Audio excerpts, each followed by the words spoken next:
De retour sur le plateau du Grand Pavois Fishing avec un soleil magnifique. Il faut savoir qu'aujourd'hui, profitons de cette opportunité.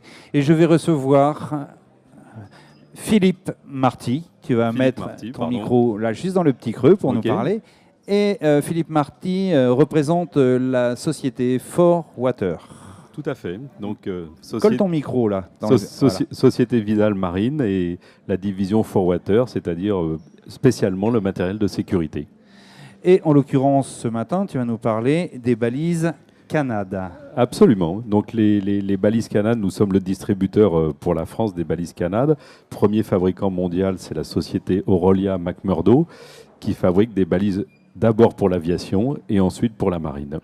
Donc aujourd'hui, on va parler un peu de ces balises spécialement marines. Oui, parce que moi, qui suis pêcheur, en l'occurrence, qui utilise un peu tout type de produits sécurité, parce que c'est sécurité, que ce soit de la VHF, que ce soit le gilet de sauvetage dont vous êtes aussi, on en parlera de ces gilets ultérieurement, étant donné que vous êtes quand même partenaire officiel du Grand Pavois Fishing. Il faut savoir que ce matin, les gars sont partis pêcheurs, amateurs et pros avec votre matériel à bord des Valiantes. Et les gilets de sauvetage, on en parlera. Un gilet spécial pêcheur, pour l'instant, on est sur les balises.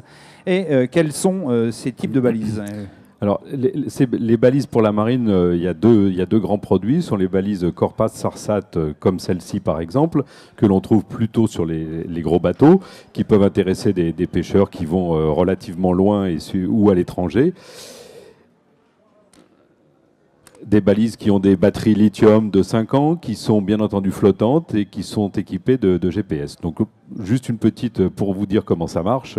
Au déclenchement de la balise, il y a un signal satellitaire qui est envoyé et qui ensuite est redescendu vers les autorités locales.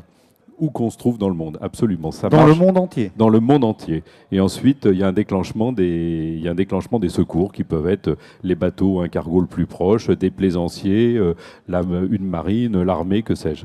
C'est un peu comme sur, je vais dire, les radars AIS, quoi. Enfin, on parle de l'AIS dessus ? Non, là, il n'y a pas d'AIS. Ça remonte au satellite et c'est équipé d'un GPS juste pour la précision. Donc, avec ces balises, on a une précision de 50 mètres. 50 mètres. Donc, bon, c'est relativement intéressant. Voilà.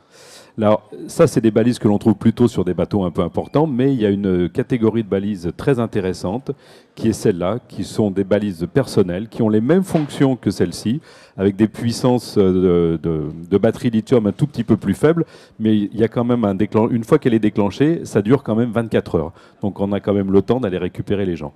Et ça, ce sont des balises qui peuvent être à la fois marines, bien entendu, intégrées dans une veste, un gilet de sauvetage, mais que l'on peut emporter avec soi pour un raid en 4x4 dans le désert, de la randonnée en montagne. La dernière fois où cette balise a été déclenchée, ce type de balise, la balise Canad, c'était cet été en Nouvelle-Zélande, un gars qui s'était perdu en montagne. Super. Donc ce sont des balises qu'on appelle personnelles, qui peuvent à la fois servir en marine, mais qu'on peut utiliser pour toute application. Alors celle-ci, c'est celle que Oui, alors celle-ci, c'est celle-ci. Parce que tu m'as amené quelque chose tout à l'heure.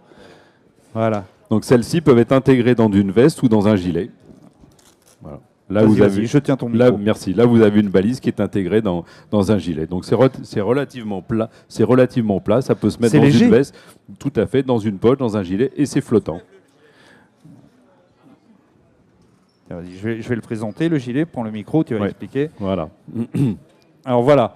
Donc gilet de sauvetage. Ça, c'est une balise AIS, mais enfin, on pourrait très bien mettre cette balise à l'intérieur sans aucun problème.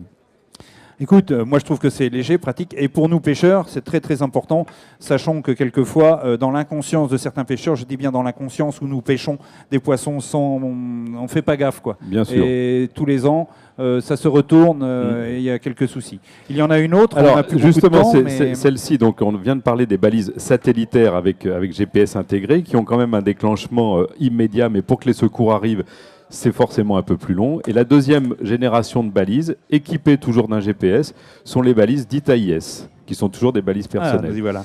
Donc là, il n'y a pas de... Le GPS, évidemment, intégré, envoie un signal satellite, mais sinon, c'est un signal qui est AIS, donc que tous les bateaux dans un rayon de 2000 vont capter. D'accord. Les bateaux équipés de radar, équipés de VHF. C'est la plus courante, donc on peut vous retrouver sur votre stand, qui est sur le salon du Grand Pavois, d'ailleurs, nous sommes dans le stand d'équipement. Donc, écoutez, moi, Là, je vous gratifie pleinement de ces équipements de sécurité de très haut vol. Merci Philippe. Et puis nous nous reverrons au prochain épisode. À tout à l'heure. Merci beaucoup. À très bientôt. Au revoir.